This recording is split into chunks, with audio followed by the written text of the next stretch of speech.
dealing today with a subject that should be interesting for all of us. Do not be intimidated by the fact that Edward will be discussing economic data and looking at the statistical models, that is the econometric models that one uses to manipulate or to analyze, which is a better verb, economic data. Anything that is not clear, he will amplify on. But the fact remains is, Edward is exploring the Trinidad and Tobago economy, and as such, it concerns all of us.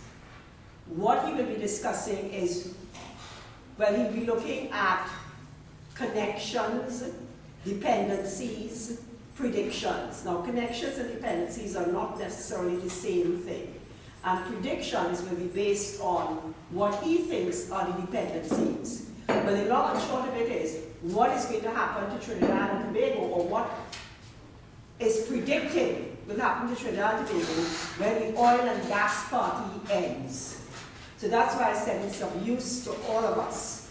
We are very fortunate to have Edward, not just here, but at UTT, because he has graduated from UWI with highest honors, so I consider him perhaps the most knowledgeable economist at the University of Trinidad and Tobago. And the only one. And the only one, but the only real one.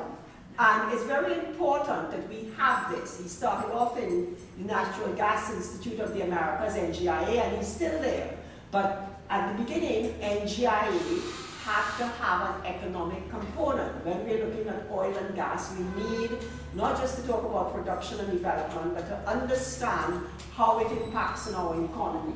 So again, as I said, we are very fortunate to have him and have this presentation. I'm glad it's being taped.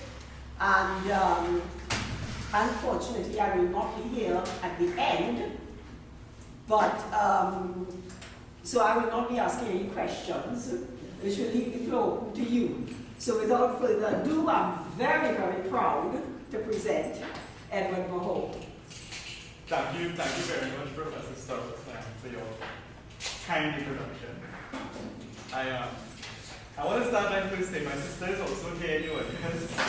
She's also an economist. Priscilla is here. She's also an economist, and she's also at UTT. Right? So I'm not the only economist. So you have two now. So we have two now.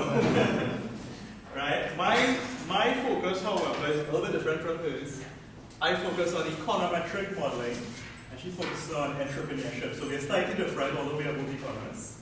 That's one thing I want to point out. And the term econometric modeling, I want to just say a little bit about that. The term simply means mathematical modeling of economic theory. So econometric modeling is simply taking mathematics and using it for the purpose of explaining economic theories. My topic is the impact of the energy sector on the non-energy sector of our country, Trinidad and Tobago. The non-energy sector is simply anything that's not energy. Alright, so the energy sector simply affects the non-energy sector. We're going to see how using my wonderful econometric modeling techniques in this presentation. A little outline of what the presentation is about. I have an hour, 45 minutes of discussion. I'm going to highlight some important statistics about our energy sector. In particular, I will focus on production and prices using time series data the last 10 years. And there has been a lot of changes in production and prices over the last 10 years, and you will see. I'm also going to do a brief review of our economy, again, over the last 10 years. That's my primary focus. Then I'm going to talk a little bit about econometric modeling, how it works, what models I'm using, the mathematics behind it, so you can get an understanding of what I did. Then I'm going to talk about my results, and based on my results, I'm going to present a brief future outlook, which is dependent on the results that I came up with when I ran my models. So let's see what I have here. Some of this many people know, and I'm using my most latest available data. 2009 is the most up-to-date data that's currently available. And based on that data, which I sourced from the Central Bank of Trinidad and Tobago, energy exports which fall under the energy sector, accounts for 85% of our total exports. So this sector is our main export sector, right? It's way above 50%. It's close to 100%. 85% means this is the most important export that we have in our country. In terms of taxes, it's also very important to government. Government collects revenue in the form of taxes, and the energy sector provides 41% of the total tax that our government collects. And of course, tax revenues, tax collected from the taxpayers is used by the government to fund their expenditures. So the energy sector contributes 41% of that total revenue. In terms of GDP, I must mention what GDP is first. GDP, which is an acronym here for Gross Domestic Product, is a measure of the total income in the country, right? Just to be technically correct, it measures the total value of what is being produced. And the total value of what's being produced in a country is representative of the total income of the country.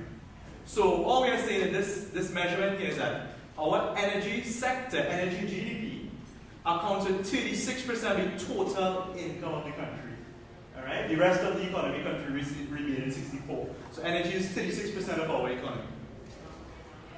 Important statistic which is not like the others in that the value is pretty small is the employment. The employment in the energy sector, although we have these large numbers above, employment is a meager 3.6%. Of course, that's based on most latest available data. So although we have these large contributions to the economy up here, the energy sector employs a small percentage of the total workforce in the country. There are reasons for that, of course, and we'll see how it's all related in other slides. This slide here presents some information about our current reserves, and I'm focusing on proven, although there are other categories of reserves, probable and possible. Proven reserves is the measurement I'm using right here, and latest available data indicates it's about 15.4 TCF. We are producing, based on 2009, we produced 1.4 TCF, so we can say per annum, on an annual basis, we produce approximately 1.4 every year, and we have 15.4 in the reservoirs. So one can calculate a quick ratio there, reserves divided by production, and you'll get a ratio of approximately 10, right? So we have about 15.4 in the ground, and we are extracting 1.4 every year. So in 10 cycles in 10 years, this will be entirely used up. Of course, there could be more reserves that could be discovered, and so I'm not getting too much into that discussion. Let's present the current scenario. Oil, in terms of reserves, is about 729 MMBBLS million barrels. This is our current reserves in terms of proven. So that's how much there is in the ground proven. And we are producing about 39 million per annum. Alright, so based on this, we can also do a quick calculation. I believe you'll get about 12, 13 years on average.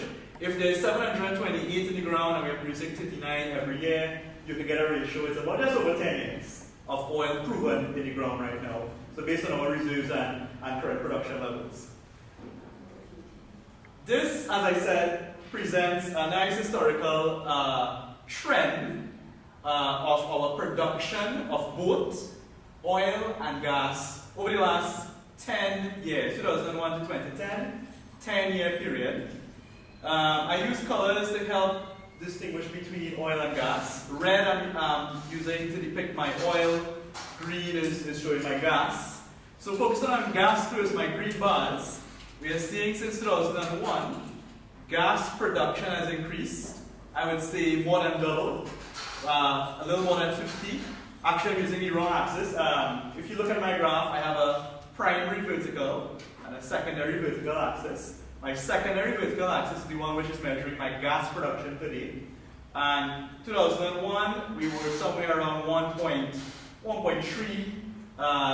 BCF per day. That's in 2001, the first bar here. Jumping straight to 2010, 10 years after, we're about 4.1 BCF per day. So that would mean an increase of about 3 times, at least, more than 3 times. So gas production has increased by about 3 times in the last 10 years.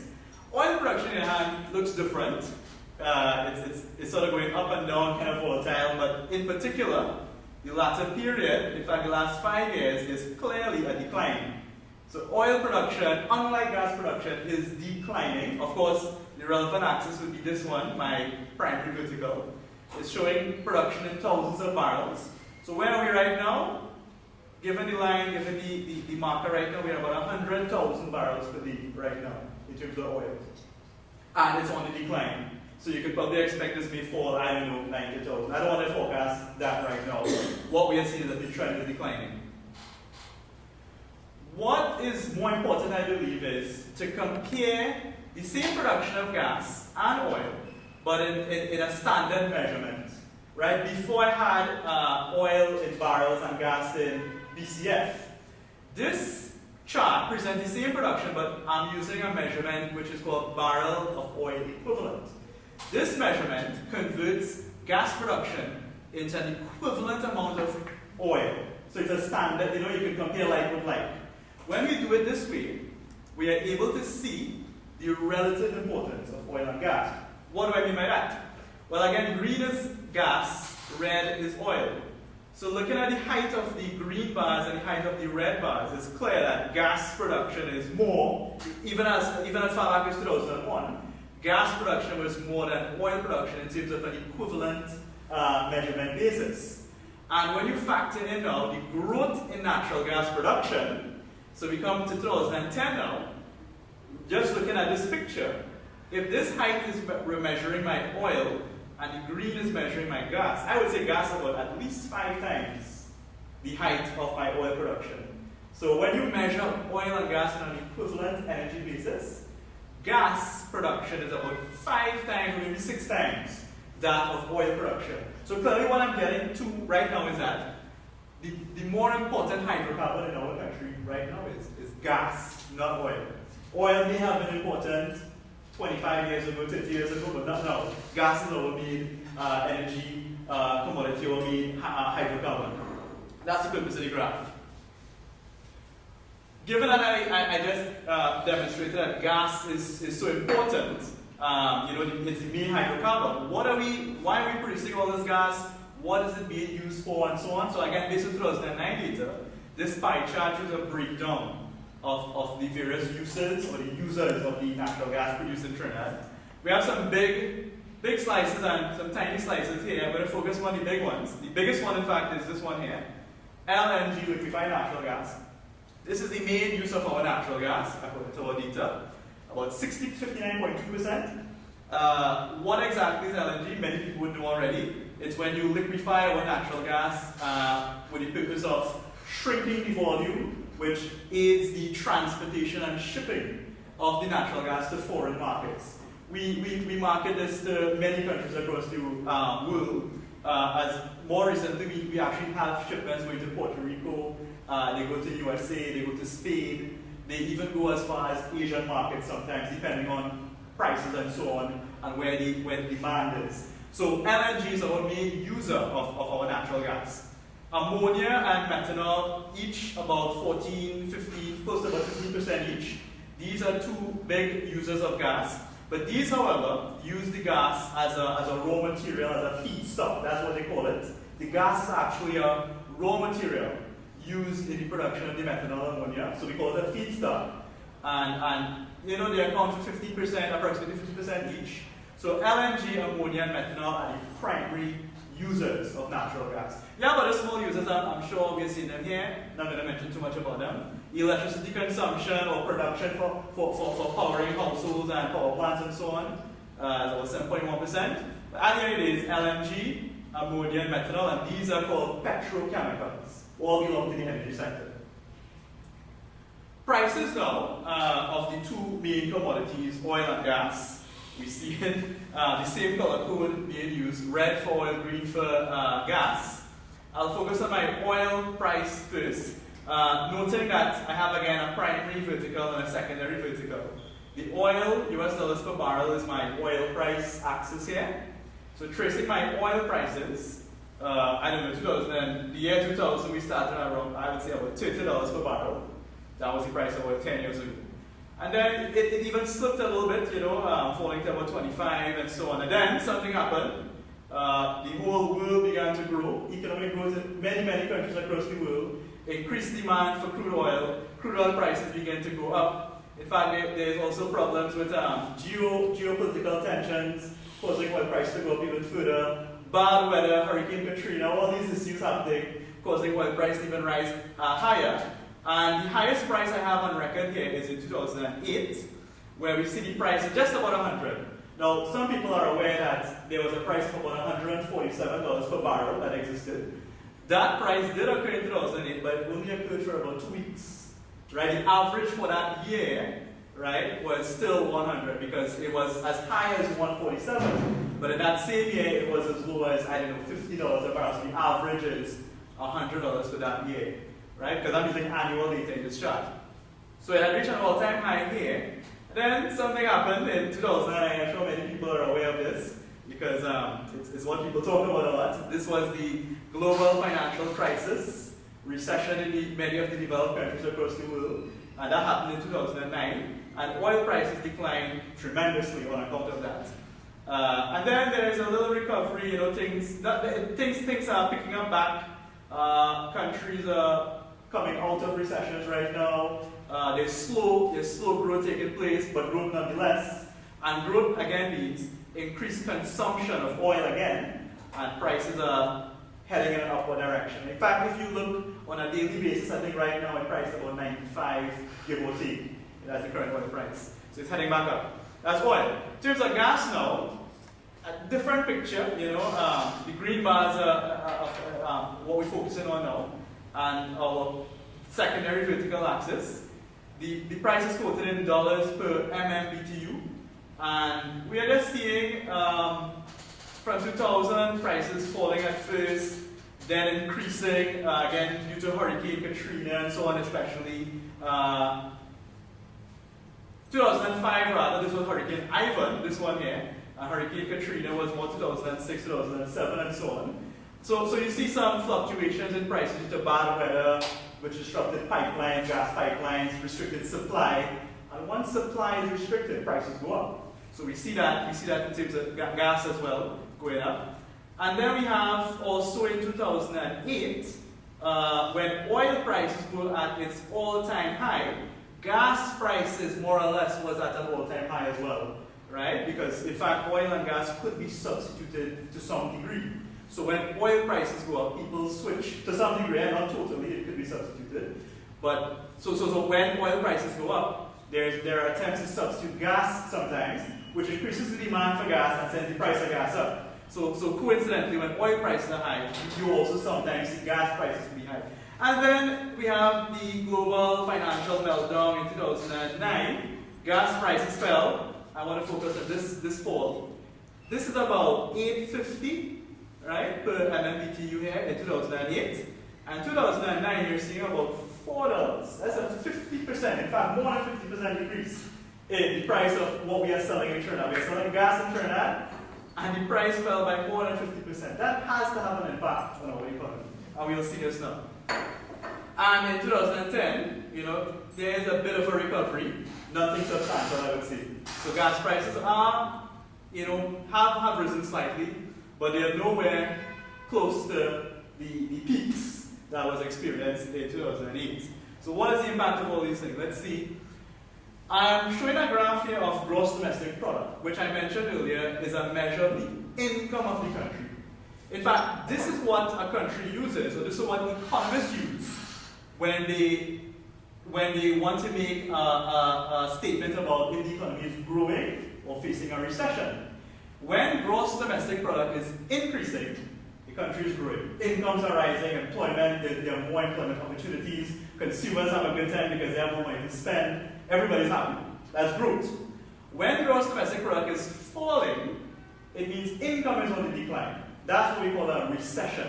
When income is on the decline, there's less income to spend, and with less spending, there's less employment. Companies downscale, they cut back on workers, unemployment rises, so that's why recessions are bad. So when we look at my graph, you're seeing, this is Trinidad and Tobago's gross domestic product.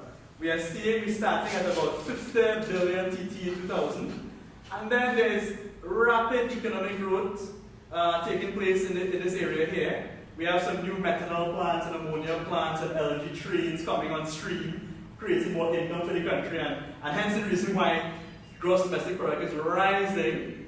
And right here we reach a peak, 2008, right? The same year in which oil price and gas price were at the peak.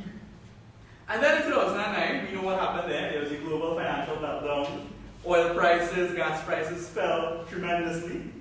And our gross domestic product, our income in Trinidad, it fell. So there's no question that based on the data, we did in fact have a recession in Trinidad. A recession is defined as a decline in gross domestic product. And the data is showing for Trinidad and Tobago, our GDP was around 170 billion TT dollars in 2008. And you're talking about 1 year after, 2009, we have fallen to about 130. That's a big fall, right? That's a fall of about 20-25% decrease in income of the country. And of course, something caused it. And my models is supposed to help us understand the magnitude and the figures, you know, the relationships between the oil price and the oil production and the gas price and the gas production on this decline in GDP here. Before we go to the models, I have some more graphs showing more data. In fact, this graph is very important.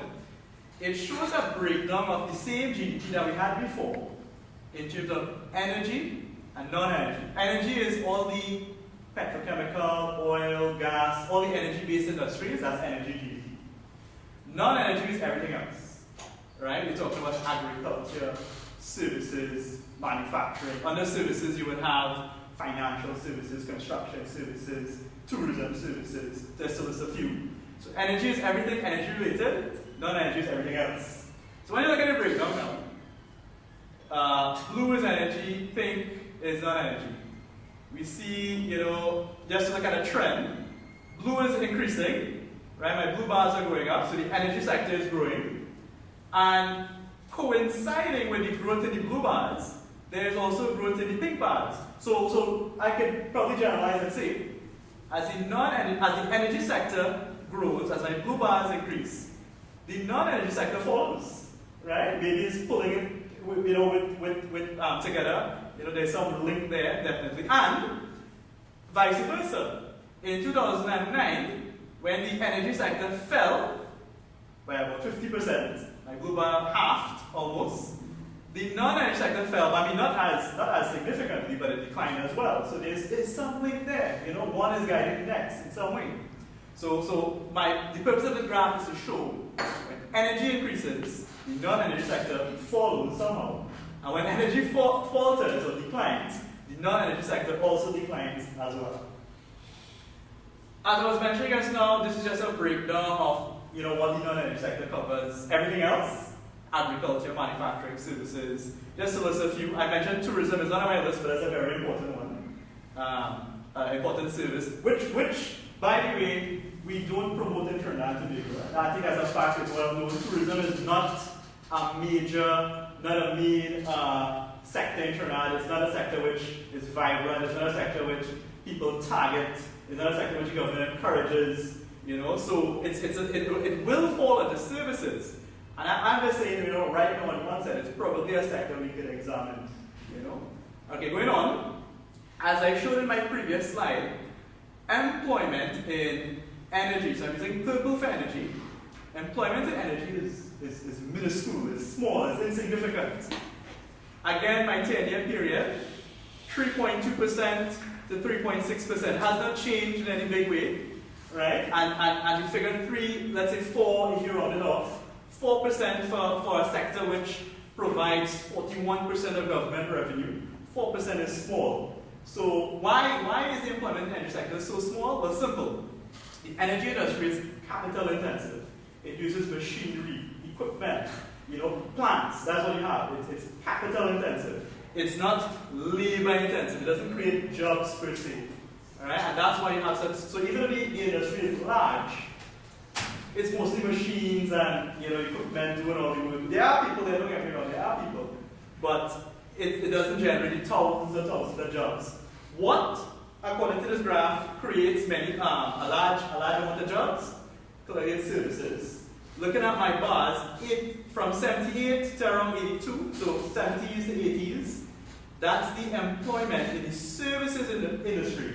So that's financial services, construction services, transportation services. These industries need people. So if you want to drive employment, clearly services, the services sector is what creates those opportunities. Energy is not doing it, right? But there is a link. We will see the link. There is a link between the two somehow. We will see that just now. I can just mention manufacturing is there as well. It's employing more people than energy, so it's still better than energy in terms of employment. And agriculture is also there, falling from about 7 to 4, which kind of demonstrates that agriculture is becoming less and less important, or less and less promoted. You know, it's clearly becoming less significant according to the numbers, falling in terms of employment. I want to show also, for the same 10-year period, government revenue. The government collects revenue from taxpayers. The taxpayers could be people like you and me, or it could be multinational companies that exist in Trinidad and Tobago. There are many multinational companies, especially in the energy sector, BP, BG, Repsol, just to name a few. And these companies pay taxes, and taxes are revenue to the government. This graph shows a long story, right? According to the movement of the graph. The revenue starts in 2000 about 13, 14 billion, somewhere thereabout. And I'm sure you can remember that GDP from 2000 to 2008 was rising. So clearly, in the period where GDP was rising from previous graphs, government revenue is rising, right? And also, 2008 was the year in which GDP was at its highest. Government revenue is also at its highest in that year. Also, from the previous graphs, oil prices and gas prices were at their highest in this year right here. This year is 2008, right here is 2008. So clearly, as oil and gas prices increase, the government gets more revenue. That's good news to the government. And in 2009, when the global financial crisis had hit, oil prices and gas prices fell, and government revenue fell in tandem. Alright, so it's not good news when oil prices and gas prices fall, especially for the government. And the government revenue is important, not just the government, but for us, because the government uses that revenue to pay for all the services and infrastructure that they are in charge of in our economy. I'm also taking that government revenue from the previous slide, and I'm splitting it into energy and non-energy. So I'm using green for I'm using green for non-energy and yellow for energy. Just looking at the trend, my yellow bars are going up in general, right, in the early period, straight up in 2008. So energy revenue is increasing. And we also see the green bars are generally going up as well. So non-energy revenue is also increasing, right? So it's almost as if one is following the next, right? And then they reach an all-time high in 2008. And then financial crisis in 2009. Oil revenue, not just oil revenue, energy revenue, yellow, fell from, let's see, around 52 billion to 15 billion. That's half. In fact, it's 1.5. It declined 1.5.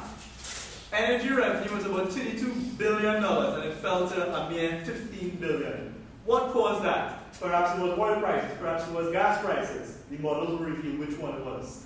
And also, when energy revenue fell, non-energy revenue interestingly fell as well. Why did it fall? You know, there must be some kind of connection. Let's see what, I have some more graphs to show revenue versus expenditure now. So the revenue is the same data from the previous slide, but I'm just superimposing expenditure on the same graph. So the bars are showing the expenditure now. So before we had the revenue going up, reaching an all-time high in 2008, falling with the financial crisis. But expenditure, on the other hand, rises.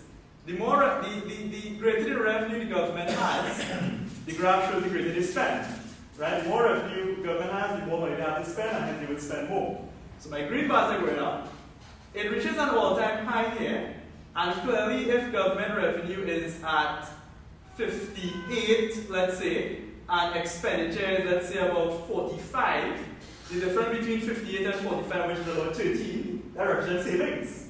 Because if your revenue is 58 and you're spending 45, you have saved the rest. You have saved 13. So the government had a surplus of 13 billion in 2008. In 2009, that turned around dramatically.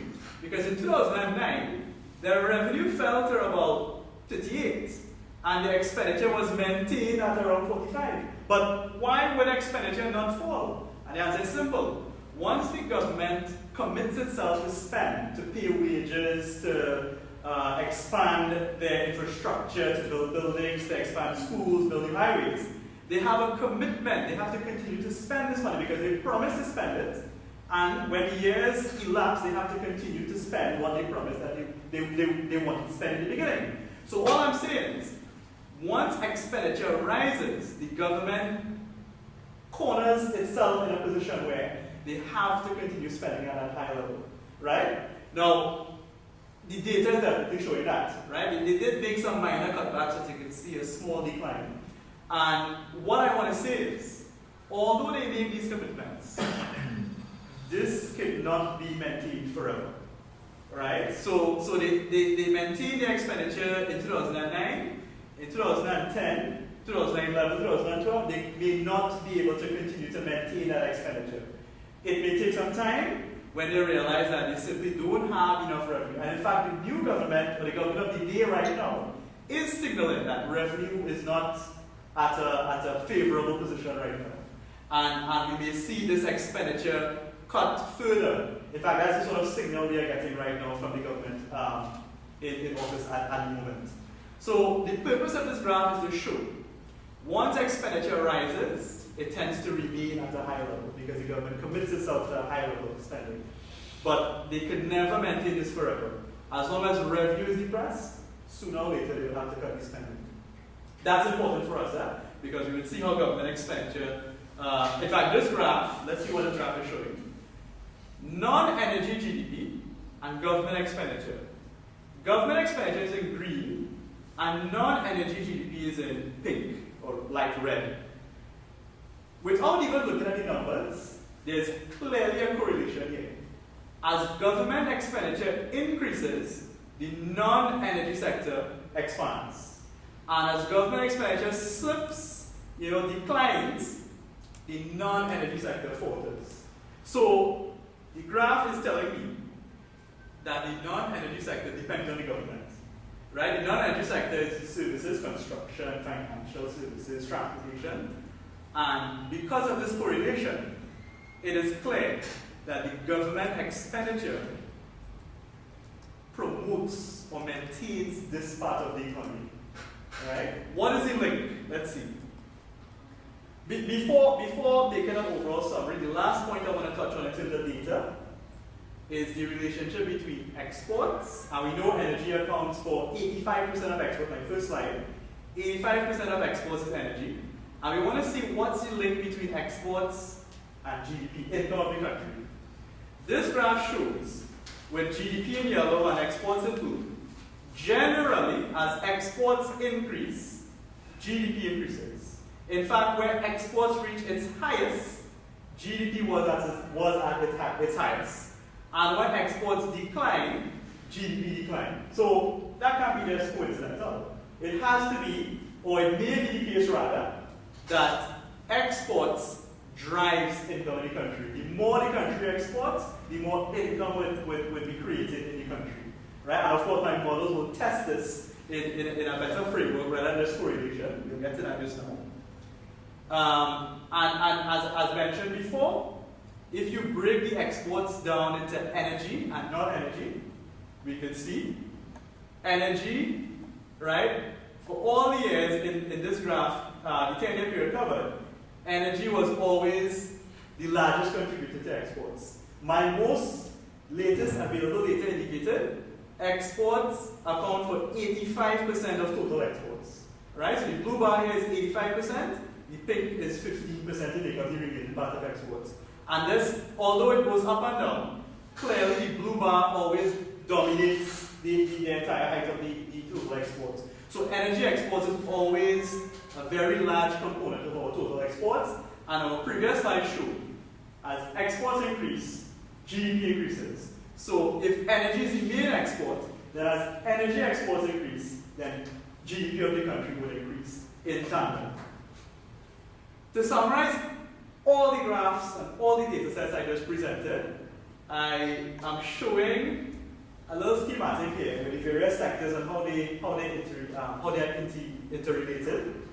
I'm starting below with the energy sector, and as I just said, 85% of the energy sector's output is exported, or rather, said more accurately, energy sector exports account for 85% of total exports. And as the graphs indicated earlier, as exports increase, GDP increases.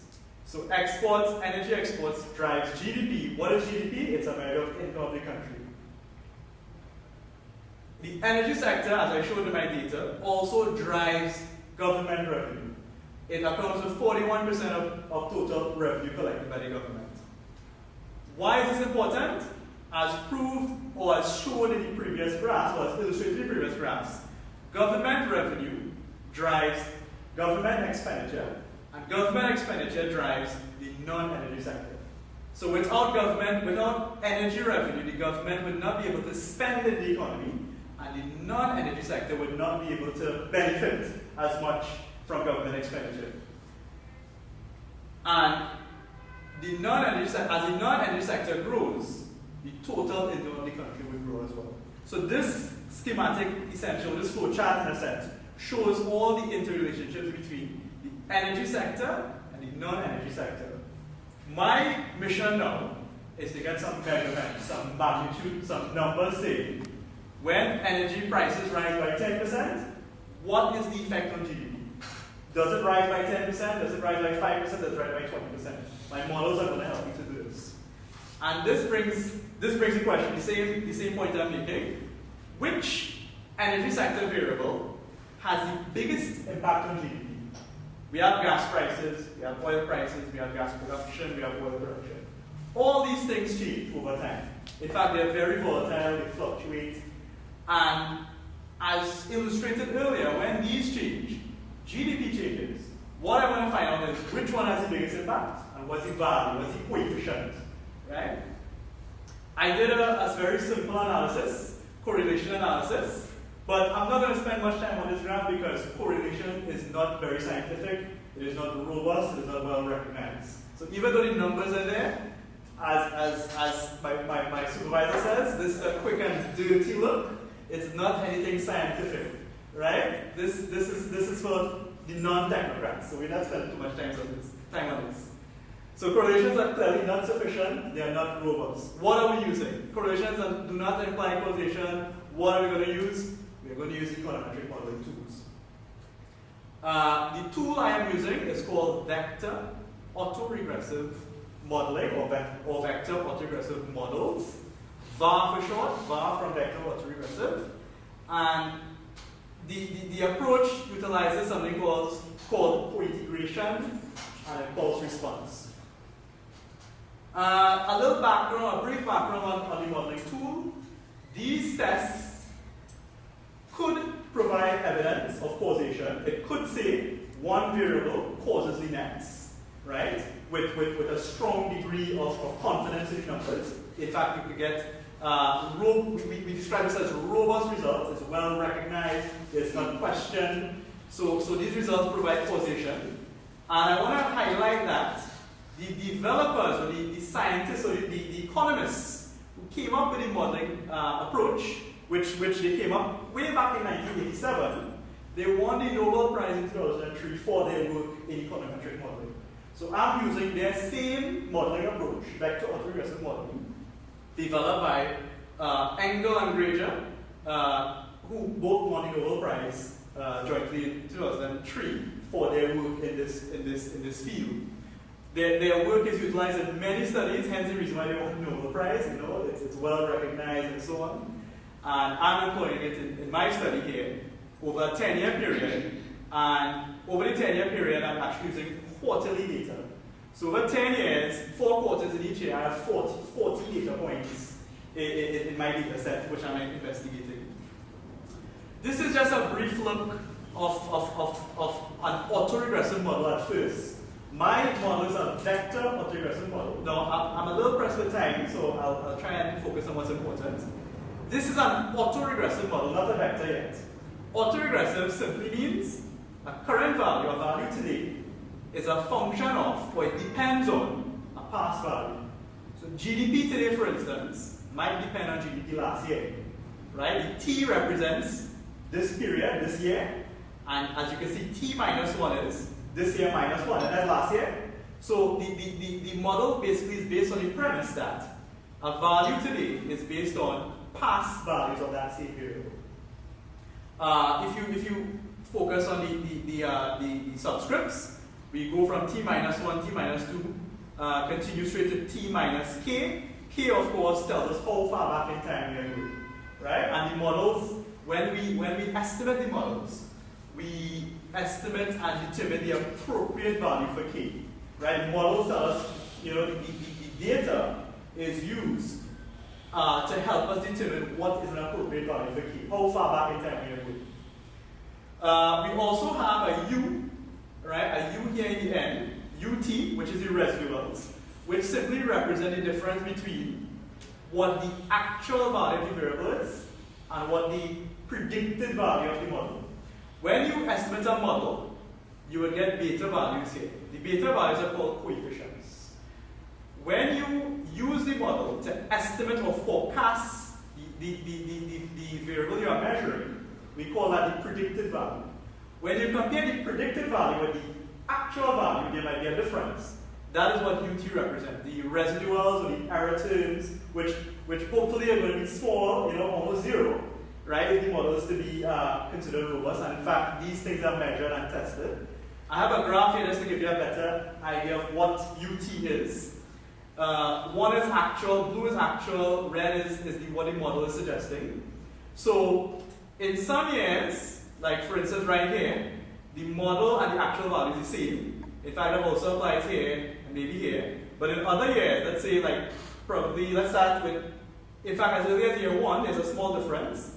And I'm showing a little green vertical distance there. The actual value is a little higher than the model value. So that's what UT represents, the error, right? Good. In period 2, we have another error. Period 5, we have another error, and so on. So how do we know our model is robust? Why do we have errors? How can we say our model is robust or accurate in their errors? Well, this is what we want to see. And let's jump in a little bit. We want the errors to look like this. We want, when we focus on the errors over time, we want the errors to average out to 0.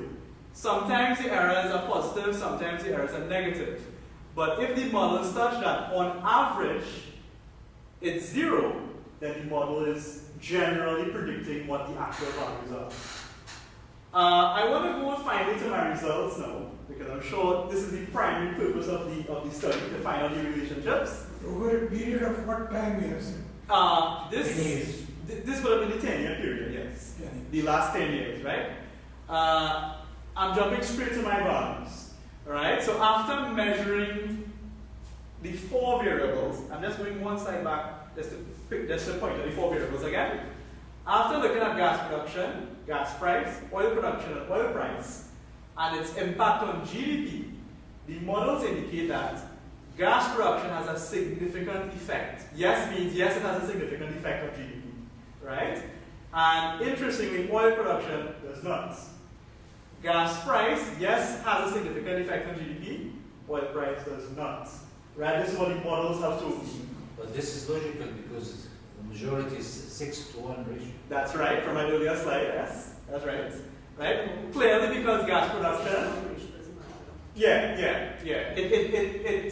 It's further support, but it could have been it could have gone the other way as well. And the models is just simply saying this is the robust way, the accurate way to confirm, that gas production is really what's important. You should write no. No is for no. It is I mean, in some measure, Yeah. more civilized word could have been used. Okay, fine, yes, yes. No, Can you- no, wait, Minimum. just a minute, just a minute. Let me just stop this before it gets out of hand. First of all, significance has nothing to do with size. Secondly, no means no for statistical significance. So it's not, you don't have shadings of significance. When the model is tested, and this is the one comment I was going to make, because before you came in, Professor Thakur, Edward said that these were mathematical models. In fact, they are statistical models because they are probabilistic.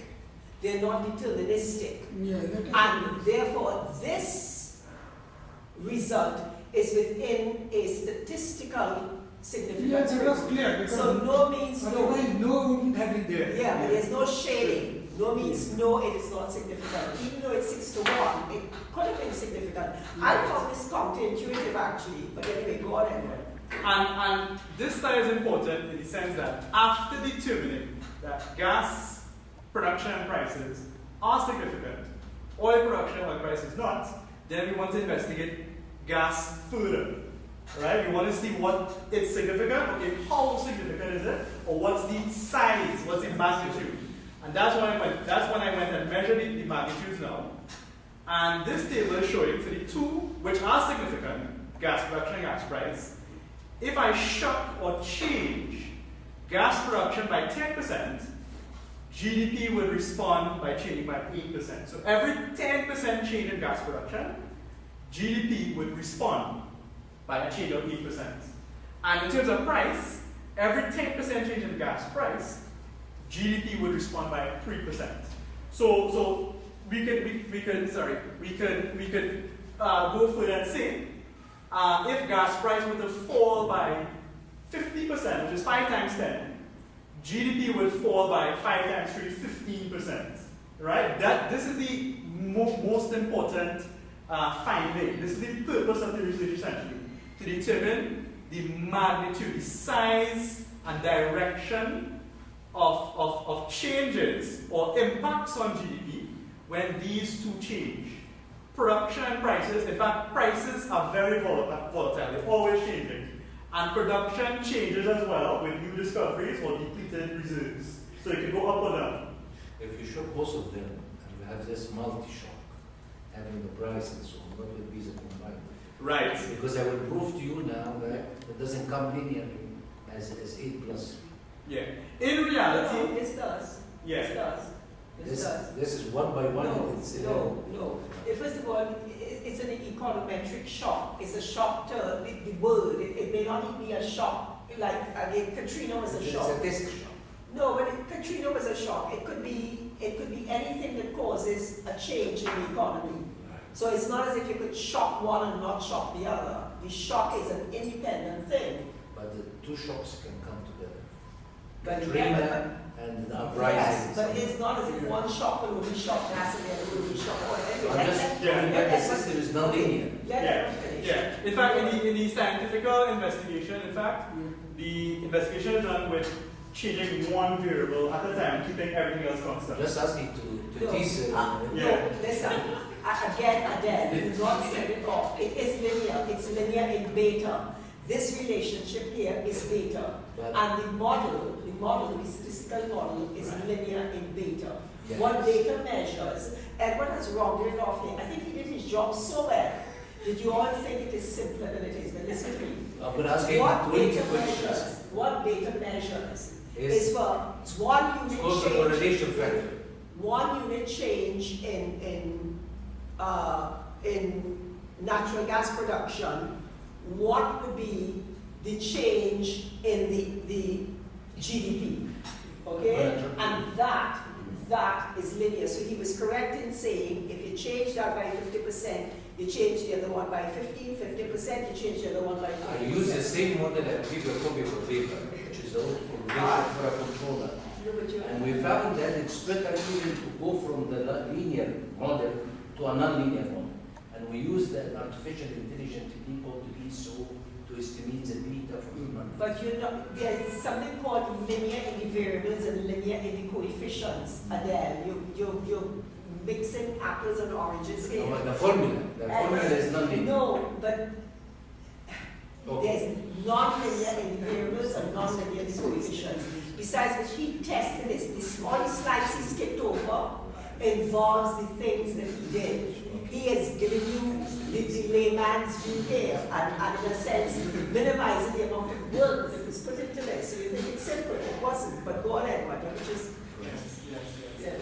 So, at the end of the day, these measurements are very important.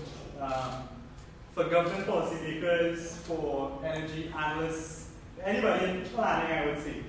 Because it tells or suggests that whenever price changes by this magnitude, this is the response to GDP. So if you expect prices to keep falling, it automatically means your economy is going to be facing a recession, of this magnitude.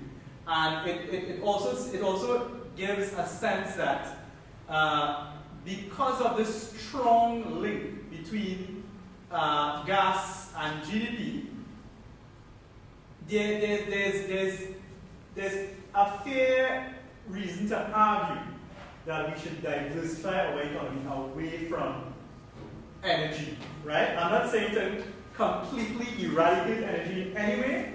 All I'm saying is because of this strong connection between gas production prices and our GDP. Remember, GDP is the income of the country. So whenever price and production changes, we are having significant changes to our GDP. So to avoid this strong and unfortunate link, with fortunate in some ways and unfortunate in others, there is definitely need to diversify the economy. And I want to just mention, some important factors which the measurements can be used in looking at. Gas prices have been volatile for the last 10 years, and the chances are it's going to be volatile for the next 100 years, right? Maybe I'm talking about too long a period of time, but I think it's safe to say if gas prices have been volatile for the last 10 years, they will be volatile for at least the next 10 years. How about that? We in Trinidad have not made any new major addition to reserves since 1998. I want to repeat that. No new major additions. The last addition to our reserves was BHP Billiton in 1998.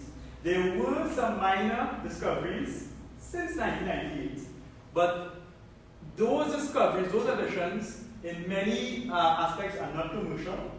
They would never form part of recoverable reserves. So bear the year 1998 in mind, and we are currently in 2011, so that's about 12, 13 years.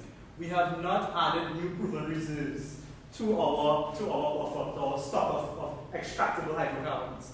And given the relationship between production and GDP, the 10%, 8% relationship, with finite reserves, and hence production which depends on reserves, you're going to have a decline in GDP somewhere down the road. There's definitely, based on this, there's definitely grounds for new exploration, and as I was saying just now, we need to diversify. And this fund, there's a fund maintained by the government of Trinidad and Tobago. It's called the Heritage and Stabilization Fund. This needs to be, managed with the interests of the economy. Right? Just a brief line on what this is. It's a fund through which the government could save in the years in which they earn more than they budgeted, so that they could use this savings in future years where they earn less than they budgeted. All right, so I'm using my results to give them some advice, that they need to get this fund running and managed properly. So thanks for paying attention. Thanks for